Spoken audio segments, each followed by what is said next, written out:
por lo general vamos a salir de nuestra casa, nos aseguramos de llevar lo esencial. Yo les decía por la mañana, nos aseguramos de llevar las llaves, porque si no tenemos problemas al regreso, no sabemos cómo entrar. Nos aseguramos de tener dinero para pagar el bus y aún así se nos ha olvidado, no sé si a alguien le ha pasado que se le ha olvidado el pasaje y no lo ha llevado. Y ahora pues la mascarilla, que también es requisito, y cada vez que salimos nos aseguramos de llevar lo que necesitamos. Y en la vida cristiana también debemos asegurarnos día a día de portar con nosotros, de tenerlo en nosotros lo que necesitamos cada vez que salimos. Amén. En la vida natural es un ejemplo esto que les decía, pero una de las cosas esenciales en nuestra vida espiritual es que no haga falta la presencia del Señor en nosotros. Y no sé cuántos hemos salido de casa sin esa presencia, o cuántos han pasado semanas, meses o años sin esa presencia y se nos ha olvidado la presencia del Señor. Pero yo quiero hablar en los minutos que me quedan bajo este tema, volviendo al altar. Para ello quiero que veamos Levítico capítulo 6, el verso 8 y 9.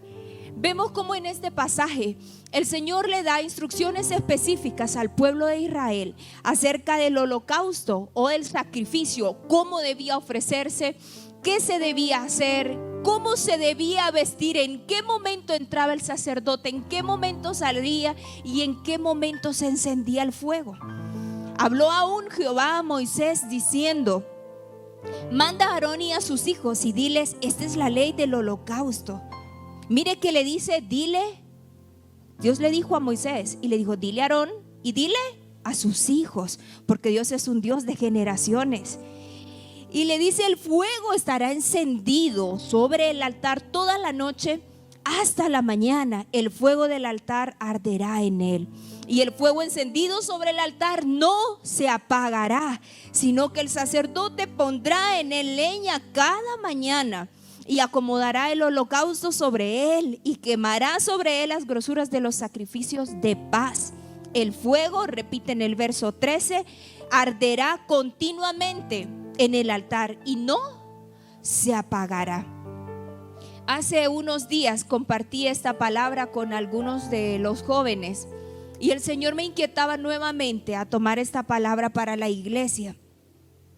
En esta ley del sacrificio, el Señor siempre fue bien específico con el pueblo de Israel acerca de lo que le agradaba y de lo que le desagradaba, porque Dios ha sido un Dios de instrucciones específicas. Decía mi mamá por ahí en un dicho, no anda con una y un pedazo. No sé si lo ha escuchado, o sea, los que tienen abuelas que dicen refranes. Él es lo que dice se cumple, es específico en sus instrucciones y dice el fuego no se debe apagar. Ahora, el altar, ¿qué es el altar? El altar es un lugar de encuentro que fue diseñado para que se ofreciera una ofrenda por parte del pueblo y que el Señor bajara y recibieran una palabra el sacerdote y poder darla al pueblo. Dios siempre ha estado interesado en estar cerca de su pueblo. ¿Cuántos creen eso? Él está interesado en estar cerca y usted cree que usted está interesado porque vino aquí hoy, pero el Señor ha estado interesado desde antes de la fundación del mundo en usted. Él está interesado en estar cerca. También el lugar de encuentro, el altar, fue diseñado para ofrecer sacrificios, muestra de adoración o de agradecimiento al Señor por una victoria que se había obtenido. Entonces, encontramos a un Moisés que cuando llevó al pueblo de Israel a través del desierto, este hombre se encontró con que el pueblo se estaba quejando, con que el pueblo estaba enojado con Dios porque los había llevado a morir en el desierto. Y Moisés dijo, bueno, está bien, voy a subir y vamos a arreglar este asunto.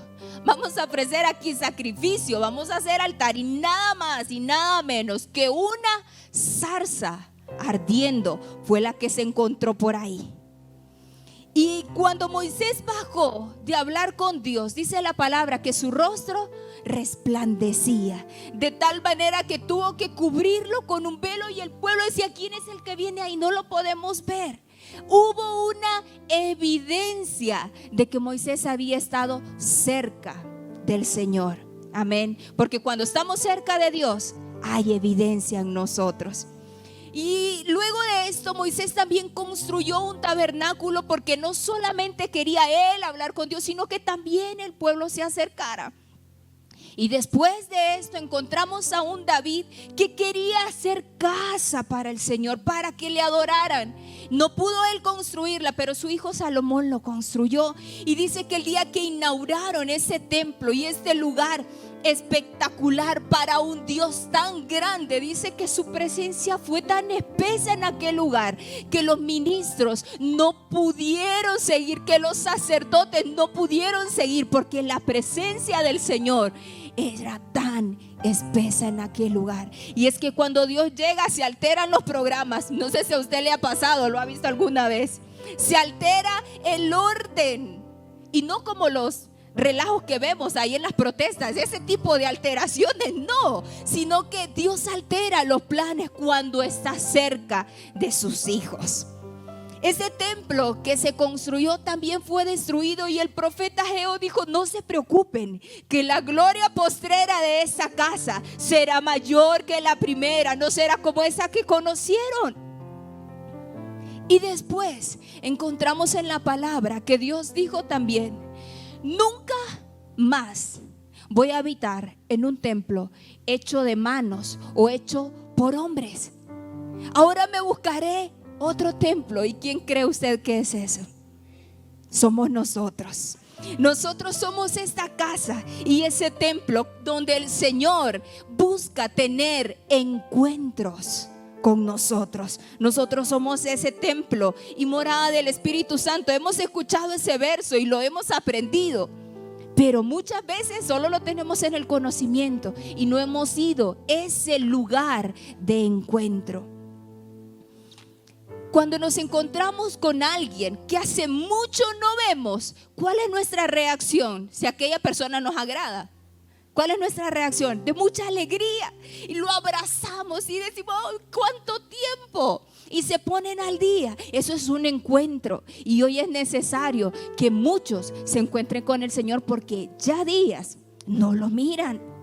El problema es, amado, que muchos de nosotros hemos estado amando más el templo que al Dios de este templo. Tenemos en casa y existen en todo el mundo la crema para el pelo, la crema para las ojeras, la crema para las arrugas, la crema para los callos, les decía yo, la crema para esto, la crema para las... Todo el mundo está cuidando este templo, pero nadie está cuidando del punto de encuentro que este templo significa. Porque tenemos muchas cosas para cuidarnos, pero hemos descuidado lo más importante. Esto es como: hoy vengo a la iglesia, hermano, y aquí estoy para encontrarme con el Señor. Pero ¿sabe qué? Muchos están como aquel esposo que en un aniversario compra flores para su esposa y llega muy feliz y le dice: feliz aniversario, mi amor. Y todo el año no le dijo que la amaba. ¿Qué clase de celebración? O está como aquel padre que va a la graduación de su hijo y le dice: me siento orgulloso de ti, hijo. Pero todo el año nunca fue a pedir notas y nunca le preguntó a su hijo: ¿cómo vas en el estudio?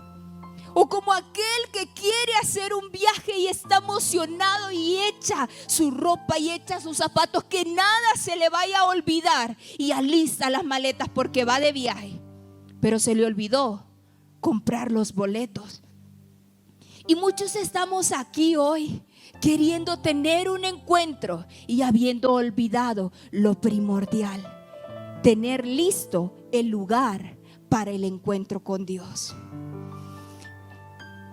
Como la palabra dice, que ya no quería de aquellos templos, sino que quería habitar en nosotros. Yo veo un potencial de alcance en nuestra vida, una diferencia de aquel templo a este templo. ¿Y sabe cuál es la diferencia? Que este templo tiene manos y puede tocar. Y dice la palabra: sobre los enfermos pondrán sus manos y sanarán. A diferencia de aquel templo, que este templo tiene pies y puede andar y puede llevar el evangelio a donde quiera que vaya, porque no es estático. Otra diferencia de aquel templo y este es que este templo tiene ojos y ve, discernimiento. Se le dice a la gente: ¿cómo se ve usted en 10 años? Choque de dos mundos en el cerebro. Porque la gente no visualiza, tiene ojos, se le ven bien bonitos, pero no los usa para nada, no tiene visión. Pero este templo, cuando tiene encuentros continuos con el Señor, tiene discernimiento, tiene visión y dice: en 10 años yo me veo sirviendo al Señor. En 10 años yo me veo predicando la palabra. En 10 años yo me veo ganando almas para Cristo. Tiene visión. Este templo tiene oídos y escucha. Eso me habla de obediencia. Se dicen muchas palabras. El que tiene oídos para oír, entonces que oiga. Eso me habla de obediencia. Pero hay muchos altares que andamos por ahí con los ojos, con la mano, con los pies, con los oídos, pero sin hacer nada de lo que a Dios le agrada. Hoy el altar somos usted y yo. Puede repetirle a su hermano: hoy el altar somos usted y yo. Tú eres el altar donde debe haber encuentros con el Señor. Uno de los hombres que más altares edificó fue Abraham. Cada vez que recibía una palabra, entonces iba, se postraba y adoraba, edificaba un altar, dejaba evidencia, huella de que había estado con el Señor. ¿Cuántas veces hemos venido a esta casa y hemos recibido una palabra que impacta nuestra vida, pero no hay evidencia de esa palabra que recibimos? Estuvo bonita, hermano, gloria a Dios, estuvo bonito, pero ¿y después? Evidencia. Era lo que Abraham hacía con aquellos altares. Hoy necesitamos hombres y mujeres de altar. ¿Habrá alguien aquí que pueda decir amén? Un altar en cualquier condición no puede tener fuego. Y quiero basarme en este hombre, en Elías, y mostrarle 4 cosas de cómo debe estar un altar para recibir un encuentro del Señor. Y Elías se paró delante de aquel pueblo porque les dijo: ¿y a ustedes qué les pasa? ¿Por qué claudican entre dos pensamientos? Si Dios es el Dios de ustedes, pues decídanse hoy y sírvanle. Pero si Baal es el Dios de ustedes, también decídanse y sírvanle a él.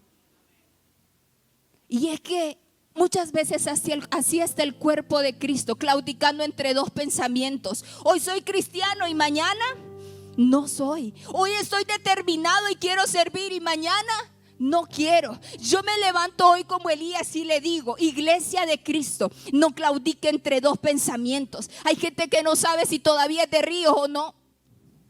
No claudique entre dos pensamientos. Decídase hoy. Si Dios es su Dios, pues sírvale enteramente. Y si Baal, el mundo, el pecado y la carne es su Dios, pues dedíquese también a ello. Pero hoy es día de decisiones.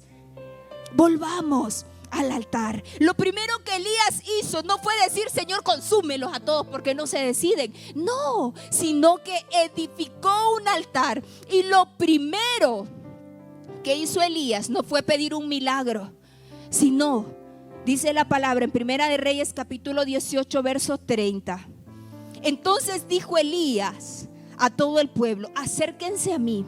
Y todo el pueblo se le acercó, y él arregló el altar de Jehová que estaba arruinado. ¿Qué significaba? Que este altar antes había estado en orden. Cuando algo está en desorden, las cosas no están en su lugar. Y mire, hay personas que son buenas para ordenar y saben que alguien tuvo que llegar porque puso algo que no va así, porque ya sabe cómo es que ordena, y Dios es de esos que sabe cómo debemos estar nosotros en orden en nuestra vida. ¿Qué significa? ¿Cómo está nuestro altar? ¿Estará arreglado delante de Dios? Un día yo oraba, hermana, yo era de las que oraba siempre. Y hoy hubo oración, hoy ya no hay. Hubo ayuno y hoy ya no hay. Hubo quebranto, yo era de los que me quebrantaba, hoy ya no hay. Hubo lágrimas, hoy tampoco hay. Se descuidó y el fuego se fue apagando poco a poco. A muchos les queda únicamente la ceniza. Y mire, amado, es doloroso, porque la presencia del Señor está dispuesta en cada altar, en cada corazón, en cada vida que quiera tener un encuentro con Dios. Yo no comprendo, no concibo cómo existen cristianismos de años que tienen, perdimos la cuenta de que una lágrima no sale de sus ojos, que no ha habido un corazón remordido, un corazón quebrantado por una palabra. No es posible si la palabra del Señor nos confronta. ¿Qué tipo de cristianismo tenemos? Arreglemos nuestro altar. Algunos solamente tienen un bonito recuerdo, pero no podemos vivir de ese pasado. Estamos ocupados que hemos descuidado el altar. Y yo le digo en esta mañana, si habrá alguien que necesite arreglar su vida para que la presencia del Señor descienda, pregunte por las sendas antiguas. Yo le decía en la mañana, ¿cuáles son las sendas antiguas? Son los principios, lo que aprendimos en el primer amor. La oración, el ayuno, la congregación, la lectura de la palabra. Mire, amado, eso no pasa de moda. Las modas hoy vienen, mañana no están, pero los principios, las sendas antiguas serán aquello que te hagan vivir en un altar constante con Dios. Yo hago un reto a la iglesia, porque esta iglesia de estos tiempos, de esta generación, no ora, no ayuna, no lee la palabra, no hay búsqueda, no hay. Y si habrá alguien aquí que pueda ver hacia adentro y decir, Señor, hay razón, necesito arreglar el altar. Elías se detuvo y dijo, aquí no puede descender el Señor, hay que arreglar primero. ¿Habrá alguien que tiene algo que arreglar esta mañana? Quiero hacer un alto e irme al libro de Lucas, capítulo 2, verso 41. Habla de Jesús y de sus padres. Iban sus padres, ahí está en pantallas, todos los años a Jerusalén, a la fiesta de la Pascua.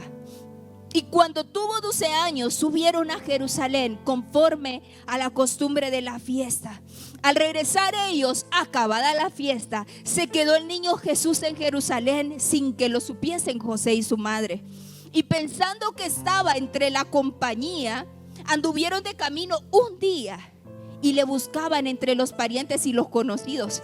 Pero como no le hallaron, volvieron a Jerusalén buscándole. Y aconteció que 3 días después le hallaron en el templo, sentado en medio de los doctores de la ley, oyéndoles y preguntándoles. ¿Por qué me voy a este pasaje? Quiero hacer esta comparación.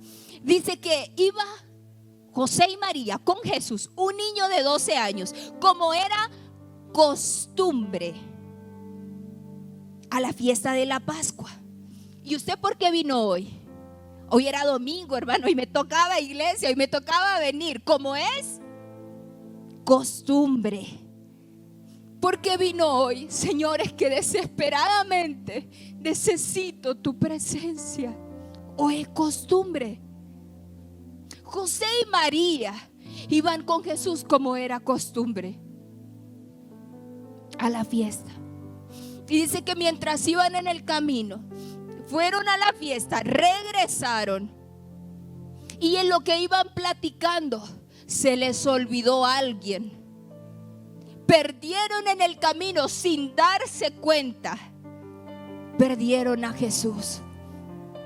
Y yo no sé cuántos en algún momento de nuestra vida cristiana nos hemos encontrado que hemos perdido algo sin darnos cuenta. El Señor ha puesto cosas en tu vida, tesoros en tu corazón, en tus manos, que los tuviste un día y hoy no los tienes. Talentos que serviste un día y hoy están dormidos.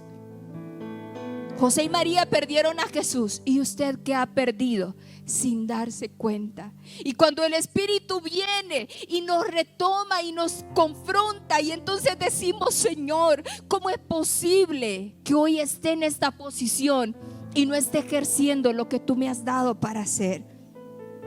Yo me pregunto, ¿cómo un padre puede perder a un hijo? El papá le pudo haber dicho: María, ¿cómo dejaste a ese niño? Y María decirle: José, pero vos sos el papá, tenías que estar pendiente. Un niño de 12 años, un chiquitín, se le escabulla a uno y se escapa fácilmente, pero un niño de 12 años, y dice la palabra que caminaron un día y se les olvidó Jesús. No se concibe, y a veces uno no concibe cómo muchas personas no pueden ver que han perdido a Jesús en el camino.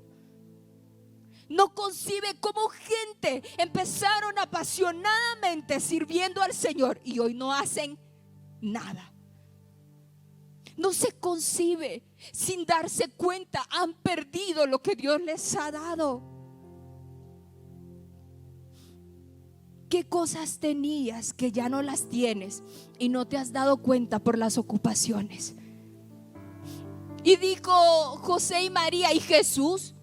No, si allá de ir entre la gente, allá de ir con los primos. Pensaban que estaba entre la gente, pero yo le quiero decir algo. No es lo mismo que Jesús esté entre la gente a que Jesús esté aquí conmigo. No es lo mismo que anden caminando, que digan que por ahí está, a decir: aquí va conmigo Jesús. ¿A cuántos se les ha perdido? Dicen que ahí en la iglesia está Jesús. Donde hay 2 o 3, dice la palabra, ahí está Él en medio de ellos. Pero yo no quiero que esté ahí en medio de usted y yo. Yo quiero que Él esté aquí. Yo quiero que Él esté conmigo. Yo quiero que haya evidencia del poder de Dios, de su presencia en mi vida. Yo no quiero que usted me cuente los milagros que Jesús hizo en su vida. Yo quiero contar los míos, de lo que Dios hizo en mi vida también. Y para eso necesito tener un encuentro y un altar en orden. ¿Qué hemos perdido entre la gente? Cuando Jesús está conmigo, se nota. Diga por favor, se nota. Ahora pregúntese, ¿se le nota Jesús a usted? ¿Se me nota? Ay, usted es cristiano. Ay, sí, es que se me nota. Pero hay gente que tiene 10 años de ser compañeros suyos del trabajo y no saben que es cristiano. ¿Será que se le nota? Cuando alguien está embarazado, ¿qué pasa? Se le nota. Pero es triste creer ser hijo de Dios y que no se note. Y hay algo que me gusta de José y María, que cuando se dieron cuenta se angustiaron tanto y empezaron a buscarlo con tanta intensidad. Y dice que habían caminado un día, pero para encontrarlo necesitaron 3 días. Y ellos regresaron. ¿Ha visto a Jesús? ¿Ha visto a Jesús? ¿Ha visto a Jesús? Y hoy muchos deben estar aquí diciendo: Jackie, ¿ha visto a Jesús? En que hace días no lo miro. Se me perdió en el camino. Hay un ayuno, yo voy a ir porque hace días no lo miro. Hay una recarga, yo necesito estar ahí porque se me ha perdido ya días, no lo miro. Ellos regresaron a Jerusalén y dice la palabra que lo encontraron, porque también la palabra dice que el que busca, halla. Y si has perdido algo, hoy es mañana de que comiences a preguntar: ¿dónde está Jesús en tu vida? Y a lo mejor dejar a Jesús, o que se te perdiera descuidadamente en el camino, te tardó un día, pero encontrarlo te costará 3. Cuesta abajo será perderle, pero cuesta arriba será encontrarle. Pero no importa lo que cueste, no importa si faltan lágrimas, no importa si falta sacrificio. Yo necesito encontrar a Jesús. Necesitamos levantarnos y encontrar dónde dejamos esta relación con Dios. Regresa. No culpes al líder, no culpes a la familia. En la mañana se reían porque yo les decía: es que este esposo que tengo es tan muela que me desanima cuando yo quiero servir. Es que esta mujer que tengo es tan necia que cuando yo quiero seguir también se desanima. No culpes al líder, no culpes al esposo, no culpes a aquel que te hirió, no culpes a nadie. Simplemente hoy pregunta: ¿dónde está Jesús? Necesito encontrar a Jesús en mi vida. No será fácil, pero regresa. Elías entendió que un altar sin orden no puede tener fuego. Lo segundo que hizo Elías, Primera de Reyes 18, 30 y 31. Lo primero que hizo, arregló el altar. Lo segundo que hizo, tomando Elías 12 piedras, porque Israel estaba, tomando Elías 12 piedras, conforme al número de las tribus de los hijos de Jacob, el cual había sido dada palabra de Jehová diciendo: Israel será tu nombre. Me ayuda, porfa. Elías tomó 12 piedras, y en aquel momento Israel estaba dividido entre Israel y Judá. Y Elías hace en aquel altar un pacto de unidad y dice, en representación de lo que Dios quería y de lo que Dios dijo: voy a tomar estas 12 piedras como un solo Israel, como un solo cuerpo. Y yo decía: qué bonito aquello que construyó, porque en la unidad Dios se manifiesta. Hay gente que sirve, que pide, que hace muchas cosas y no tienen respuesta. ¿Sabe por qué? No hay unidad. Se les hace difícil amar al hermano. Y es que no es fácil amarme. Y es que no es fácil amarlo a usted, hermano. Pero Elías hace esto. Y yo me llamaba la atención y yo decía: Señor, ¿por qué no era más rápido que pusiera ladrillos? Porque mire, un ladrillo, le traje un regalo. Un ladrillo, usted lo pone, acomoda el otro, rapidito levantó una pared, rapidito levanta un altar. ¿De qué está construida su casa? De ladrillo, de bloques, de lo que tenga moldes iguales, porque todos los ladrillos tienen los mismos lados y las mismas medidas para construir. Pero el Señor es tan hermoso que no eligió ladrillos, sino que piedras. Y mire, es difícil construir un muro de piedras, porque tiene que buscar que encajen para que el muro no se venga abajo. Y una piedra como esta, difícilmente yo vengo y hago encajar esta piedra en esta que es redonda. ¿Cómo hago para construir un muro? Busco la manera de que encaje. ¿Cómo hago para servir en Iglesia Ríos que no le hablo a nadie? Busco que encaje. ¿Cómo hago para llevarme con más hermanos? Busco que encaje. En la unidad se manifestará el Señor. Una vez que bajemos las murallas que hemos levantado, es que yo soy bien penoso. Es que yo soy bien delicado. Mire, amado, aquel hombre Elías dijo: hoy hago un pacto aquí de unidad. Hoy hago una representación de aquellas 12 tribus que hoy están divididas. Y es necesario que esta casa Ríos comience hacer que las piedras se encajen. Comience hoy a arreglar sus cuentas pendientes con el cuerpo de Cristo, porque no habrá manifestación de fuego en el altar mientras estas asperezas no se limen. Necesitamos, miren, no es fácil construir un muro, no es fácil que nosotros seamos amigos y nos amemos todo el tiempo, pero para que la presencia de Dios descienda, necesitamos amarnos. Y sabe que es más grande mi deseo de ver la presencia y la gloria del Señor en esta casa, es más grande eso que pedirle perdón a usted. Yo mejor le pido perdón, yo mejor me arreglo con usted y digo: Señor, ahora sí estoy listo. Ahora sí hay unidad aquí. Nada puede detener tu presencia. Si hoy te estorba una relación, si hoy te estorba una ofensa, si hoy te estorba la falta de perdón, es necesario que comiences a buscarle forma. ¿Cómo hago que esta piedra encaje? ¿Cómo hago para que el altar siga su camino? Que no te detengan. Las piedras son diferentes, ninguna se parece a la otra. Pero para construir con piedras necesitamos buscar la manera de que encajen. Y cantamos una canción muy hermosa. Vamos a construir una habitación para que tú puedas morar. ¿Le gusta esa canción?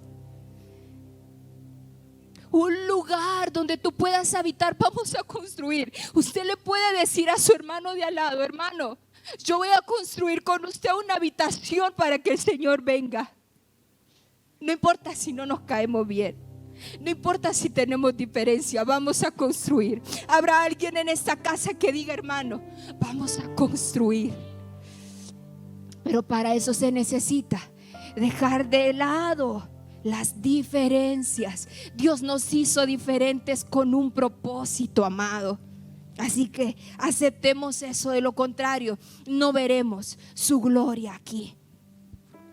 Y voy avanzando. Lo tercero que hizo Elías, lo primero dijimos que arregló el altar. Lo segundo dijimos que hizo un pacto de unidad.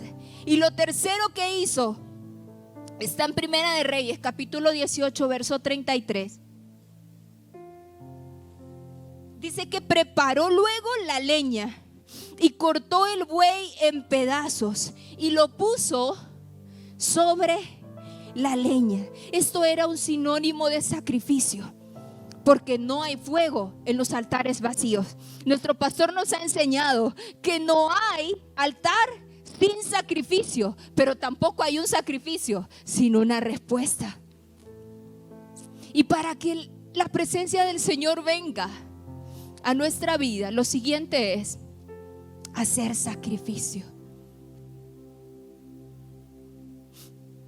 Yo decía: Señor, ¿por qué no puso el buey entero?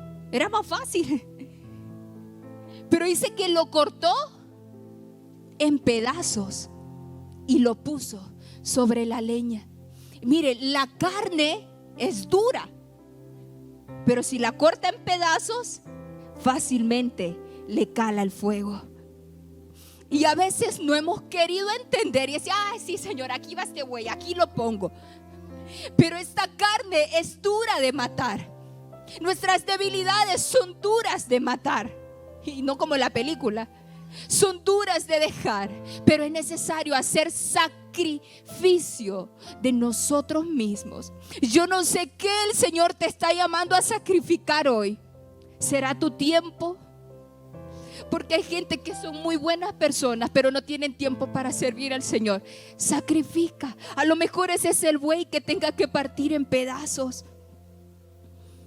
Hay personas a las que Dios les está pidiendo sacrificar relaciones que no son correctas, que no son adecuadas y no quieren hacer caso, no escuchan el consejo porque duele. Ay, que ya tengo tantos años, usted no sabe. Mire, amado, yo prefiero irme como sea, pero la presencia del Señor conmigo. No importa que tenga que dejar, ¿qué tiene que dejar usted? Dice la palabra que si tienes que dejar a padre, a madre o a hijo o hermano, lo que sea, por ir al reino de los cielos, puedes dejarlo. Pero a veces no estamos dispuestos a sacrificar nada de nosotros. ¿Qué pide Dios de ti? ¿Qué pide el Señor de ti? ¿Será el orgullo? No es fácil cuando tenemos que pedir perdón, no es fácil cuando tenemos que dejar el orgullo, no es fácil cuando tenemos que entregar nuestra reputación.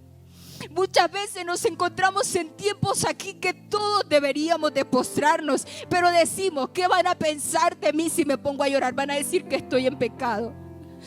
Y la palabra dice, amado, que por cuantos todos pecaron, están destituidos de la gloria de Dios. Pero cuando ponemos nuestra propia carne al fuego, cuando la parto en pedazos aunque no me guste, cuando la hago trozos aunque me duela, porque no es agradable, hermano, venirse a poner en el sacrificio, venir y decirle, Señor, haz como tú quieras en mí. Deténgase si no ha pensado bien esas palabras, porque el Señor te va a pedir. Y cantábamos ahorita, Kevin, cantábamos, ven y toma el trono de mi corazón. Y si le pides al Señor que tome el trono de tu corazón, también te pedirá muchas otras cosas.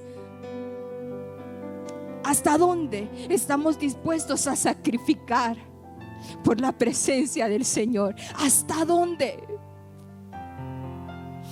Hace poco mi mamá encontró una serpiente. La asustó mucho, una serpiente grande. Y mi papá salió, la golpeó. Y él dijo, ya está muerta. Y mi mamá con el miedo empezó a grabarla. Y aquella serpiente, aunque estaba golpeada, seguía moviéndose. Y mire, a veces nosotros hemos venido y creemos haber matado nuestra carne, pero cuando salimos de ahí, sigue como la serpiente, vivita y coleando. Pero ¿qué pasa? Si toma esa carne suya, si toma esa debilidad suya, si toma esa tentación suya y le dice, Señor, en pedacitos, no importa solo golpearla, no, yo quiero entregarte todo lo que me has pedido. Y por eso este hombre lo hizo en señal de sacrificio, en pedazos. El Señor no puede obrar donde no hay entrega y sacrificio. Te quiero servir, Señor, pero a mi manera, sin dejar nada, cuando yo tenga tiempo y cuando yo diga. No funciona así. Sacrifica tu buey. ¿Cuál es el buey que debes entregar hoy? Y aunque esto implique humillación o muerte a uno mismo, es necesario. Lo primero, arreglar el altar. Lo segundo, vivir en un pacto de unidad. Y lo tercero, sacrificarnos cada día de nuestra vida. Y lo último, lo número 4 que quiero hablarle, Primera de Reyes 18:34. Y dijo, llenad 4 cántaros de agua y derramarla sobre el holocausto y sobre la leña. Y dijo, háganlo otra vez. Y otra vez lo hicieron. Y dijo aún, háganlo una tercera vez. Y así lo hicieron. De manera que el agua corría alrededor del altar. Y también se había llenado de agua la zanja. Elías había dicho antes de esto, por 3 años no va a llover, si no es por mi palabra. Y en medio de un sacrificio que Elías estaba haciendo para demostrar quién era su Dios, Elías pide lo que no había en abundancia. Pide agua. Y no pide poca, no pide tráiganme una pailita. Dice que pide 12 cántaros de agua. 4 cántaros 3 veces. Pidió que le echaran agua. Vuelvan a echar y vuélvanle a poner. Les decía en la mañana, y estas cuentas no son como las que hacen Energía Honduras, ¿verdad? 3 por 4, 38. 12 cántaros de agua. Y dice que unos hombres en medio de la sequía dijeron, ¿a dónde encontramos agua? ¿Cómo llevamos esa agua que este hombre está pidiendo? Y en medio de la sequía ellos vieron la manera de cómo llevaban el agua. Y los nombres de esos hombres no estaban en la Biblia. El esfuerzo que ellos hicieron no están en la Biblia mencionados. Pero sépase que el sacrificio que ellos hicieron en medio de una sequía, buscando agua, provocó que el altar fuera consumido de tal manera que no dejó nada. Y lo 4 que yo quiero hablar son los cimientos de humildad. Dice que cavaron una zanja y dijo: échenle agua, échenle más, abundancia. Y sabe que aquellos hombres hicieron un sacrificio por encontrar el agua. Sus nombres no fueron mencionados, pero es que cuando Dios quiere hacer algo, la gloria se la lleva a Él. El protagonista es Él. Muchos tienen la presencia del Señor, pero les hace falta afirmar sus cimientos de humildad. Porque si la evidencia del poder de Dios está conmigo, si ese Jesús va conmigo donde quiero, no es para promocionarme, es para decir: el protagonista es Él, amado. El protagonista del fuego es Él, de los milagros es Él, de la providencia es Él. Yo solamente soy el altar, solamente soy el sacrificio. El protagonista debe ser Dios. Y voy cerrando con esto. Ahora sí, dijo Elías, ahora sí, el altar está arreglado. Hice pacto de unidad aquí para que la presencia del Señor no tenga estorbo. Tercero, se sacrificaron delante del altar. Y número 4, están viviendo en humildad. Y leo Primera de Reyes 18:36. Cuando llegó la hora de ofrecer el holocausto, se acercó el profeta Elías y dijo: Jehová, Dios de Abraham, de Isaac y de Israel, sea manifiesto 2 cosas. Una, que tú eres el Dios verdadero. Y número 2, que yo soy tu siervo.